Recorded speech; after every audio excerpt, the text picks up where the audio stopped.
Hey everyone, in this video, I'll show you how to install CrazyCraft updated mod pack. Let's get started. First, make sure Minecraft is fully closed before you start. This helps avoid errors during installation. Go to CourseForge.com in your browser. Then, click Get CourseForge app and download the installer.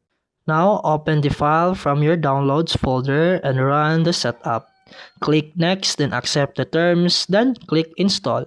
Once installed, open the CourseForge app and select Minecraft from the list on the left side.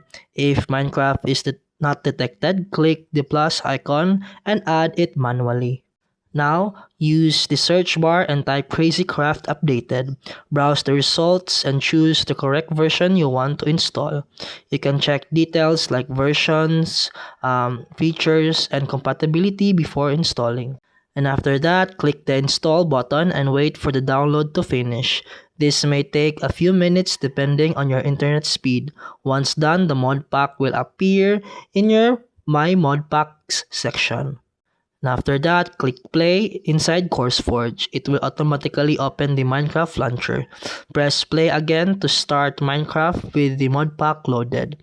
Make sure you see the modded profile before launching. Now, go to single player and click create new world. Wait for the game to load all mod features. Once inside, you'll notice new items, mobs, and a quest book that guides you through the mod pack. And that's it for today's video. If you found this helpful, please like and subscribe for more videos. See you in the next one.